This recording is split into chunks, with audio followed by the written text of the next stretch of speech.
Place, mais je l'ai que gagné à cause de leur casse.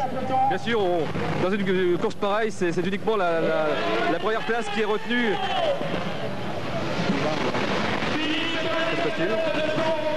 Oui, Jean-Claude a été interrompu par... une agitation. Est-ce que c'est la moto qui rentre? Les mouvements d'humeur du speaker qui effectivement sont assez débordants.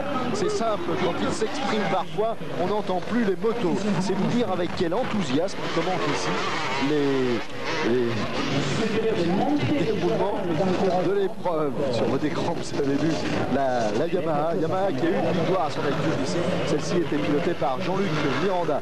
Alors au classement, on a actuellement, et jusqu'à ce que l'on nous confirme la crevaison de la KTM numéro 2, qui n'a pas crevé puisqu'elle est là. La voici. Voilà, on vous le recommence. Donc, toujours en tête, la 2, avec Olivier Perrin, c'est une KTM. Ensuite, on devrait voir apparaître en deuxième position l'autre KTM, la numéro 7, avec Bruno Van Orebeck. Et ensuite, celle qui tient le classement général, c'est-à-dire la 18, parce que la 19 est toujours au sein du peloton. Elle n'a pas réussi à reprendre sa place dans les 5 premiers. Numéro 18, en général, est quatrième, devancé par une Kawasaki. La Kawasaki numéro 5, qui logiquement est en 1, 2, 3, 4, 5, 6, 7e position. 7e position de cette super finale. Donc si les choses en restent où elles sont, en 1, et à la gagne pour cette super finale, Olivier Perrin, sauf ennui mécanique, il ira jusqu'au bout et prendra le champ de plus en plus.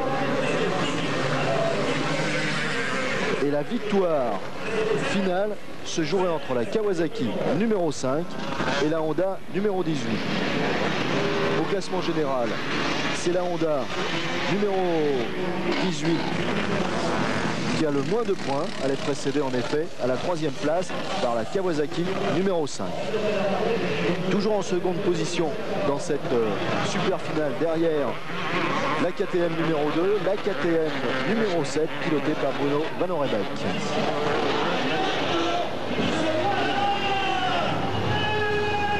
Toujours sur votre écran, Olivier Perrin. Il salue la foule. Il fait une balade de santé. Quand vous avez du nouveau du côté des stands, Jean-Claude, vous m'appelez, n'hésitez pas. Actuellement, la Honda de tête rentre au stand. La numéro 18 vient de rentrer au stand, exact. Je viens de l'avoir passé, donc la corde est dans les mains de Kawasaki. Alors que KTM nous fait un beau spectacle avec au guidon Olivier Perrin, qui était associé durant ces 24 heures à Jean-Luc Fouché, Philippe Gay et Patrick Boniface. Mais c'est Olivier Perrin qui est au guidon. Vous voyez comment la piste est défoncée. Ce sont des dodanes successifs et ce sont les motos qui pendant 20 heures ont creusé ces ornières invraisemblables. Inutile de vous dire que les kinés dans les stands ont beaucoup de travail pour rétablir les dos de ces malheureux pilotes. Malheureux, pas tout à fait, regardez. C'est le bonheur chez Olivier Perrin. Le bonheur de piloter et le bonheur de piloter en tête.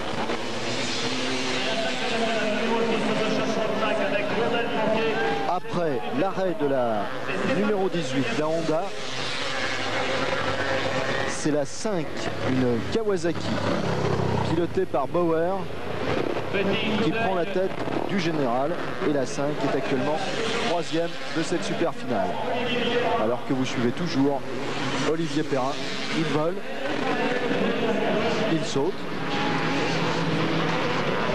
il joue du taquet, il salue, un pied par terre, non pas pour freiner mais plutôt pour rétablir l'équilibre. Il use une paire de pneus par course et une paire de bottes.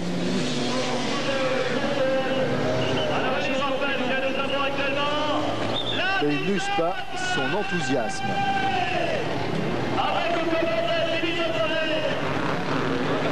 Regardez le filet, Philippe Devant-les sur la ligne droite naissant, Jean-Marie, il ne reste plus.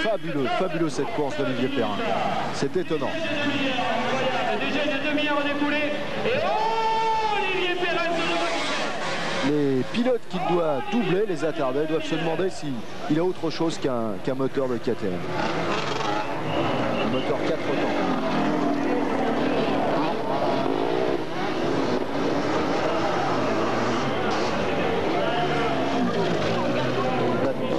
Olivier Perrin dans le sous-bois pour aller faire son petit tour à l'ombre, puisqu'il fait un temps magnifique sur cette super finale de Ploubalay. Vous savez qu'il y a des féminines aussi. Il y en a un seul équipage féminin. Alors il est peut-être temps d'être galant et d'aller rencontrer, grâce à Jean-Jacques Drey, cet équipage féminin. Est-ce qu'on peut découvrir cet équipage féminin? Oui, nous le pouvons. Nous y allons. Nous vous écoutons, Jean-Jacques. Toujours dans la course d'ailleurs.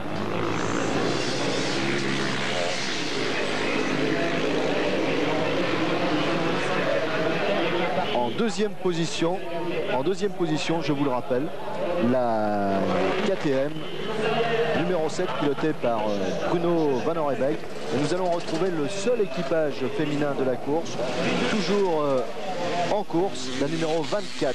Qui occupe la 56e place. Édition, un équipage féminin donc seulement se trouve engagé, le numéro 24 sur une Kawasaki 125. Un bon numéro pour les parisiennes du team Jacadi, bien décidées à jouer autre chose que les utilités dans cette meute d'hommes. Est-ce que les motos d'un équipage féminin demandent une préparation particulière? Pas tellement plus particulière, sinon qu'il faut améliorer la légèreté de la moto et la maniabilité. Est-ce que vous pensez que 125 c'est une puissance idéale? Pour ici, oui, il faut une moto très légère, très maniable, le terrain particulièrement bosselé, donc il ne faut pas se fatiguer avec une machine surpuissante. Est-ce que vous préférez le sol sec ou humide? J'hésite parce que la poussière c'est un terrible handicap. La boue ça fait des ornières, mais l'un dans l'autre, l'année dernière il n'a pas plu et je pense que ce sera mieux que cette année. Qu'est-ce que vous redoutez le plus? La chute. La perte de temps dans la chute. Et vous préférez le jour ou la nuit? Eh bien, je préfère le jour.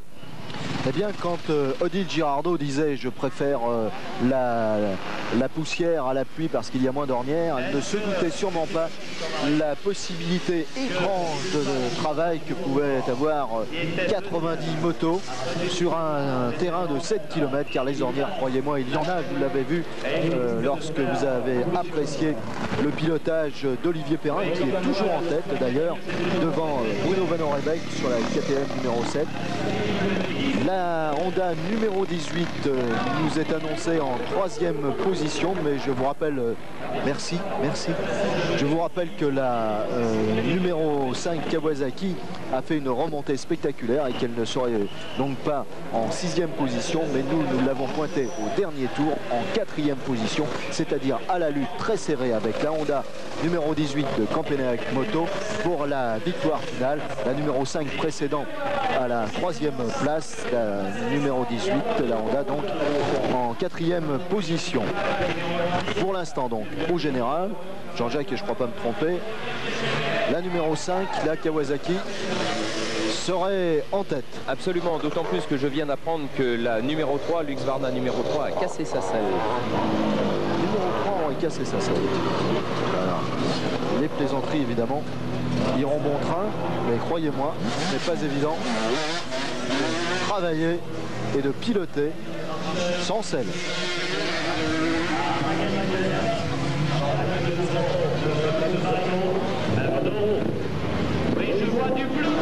Olivier Perrin, pas trop de problèmes, toujours en tête, vous le voyez, chicane, il regarde, que se passe-t-il, petit bonjour, il s'arrête, ah non, il vous fait une petite démonstration de ce qu'il est capable de faire avant d'entrer au stand.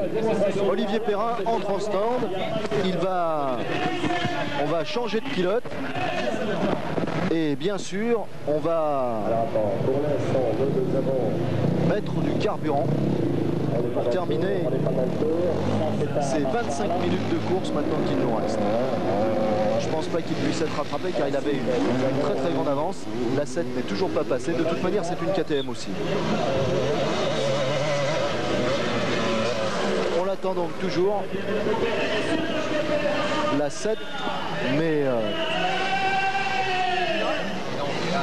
Olivier Perrin ne devrait pas tarder à repartir. L'équipage féminin numéro 24 est en train de s'arrêter à son stand et ça y est, c'est parti. Olivier Perrin a donc cédé le guidon et la KTM numéro 2 est repartie. Elle conserve donc toujours la tête devant l'autre KTM numéro 7 et celle de Bauer. Non, pardon, de Bruno Benoradec. Bauer étant au guidon de la Kawasaki qui pour l'instant tient la corde pour la victoire finale. Et de voilà, le proto est parti. Toujours autant de poussière sur ce circuit des 24 heures de Ploubalay. De la poussière, du beau temps et un fabuleux spectacle offert par les motos de tête. Les motos de tête qui sont dans l'ordre, celles pilotées par Olivier Perrin.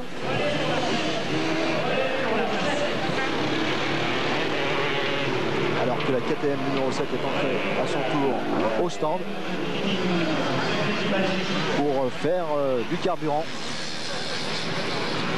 Et la 2 poursuit son petit bonhomme de chemin vers cette victoire dans la super finale.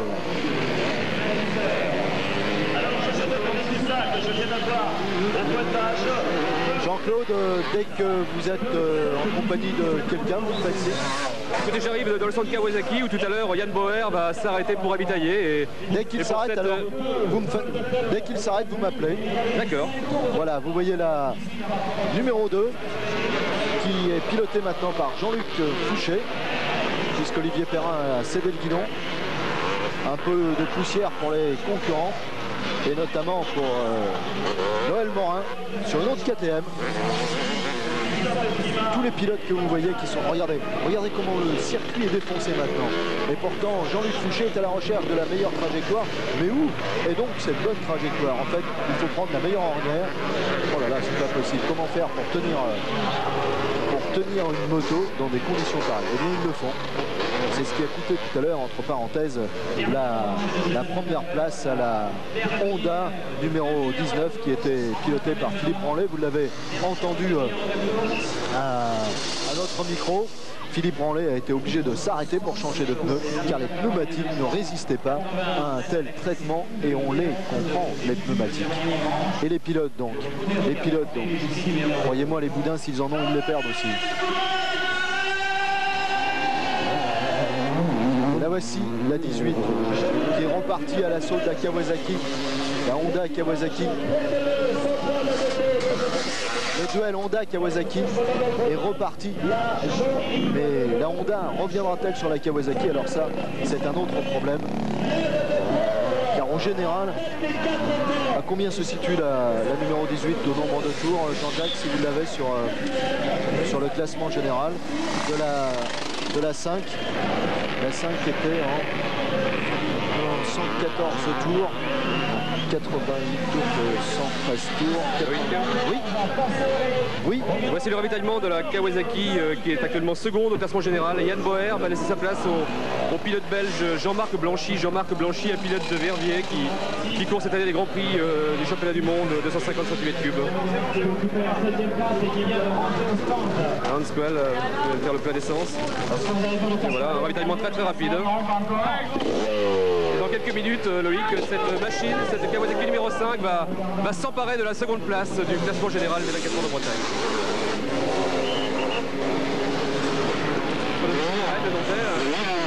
Le Paris-Dakar qui a repris un petit peu de service cette année.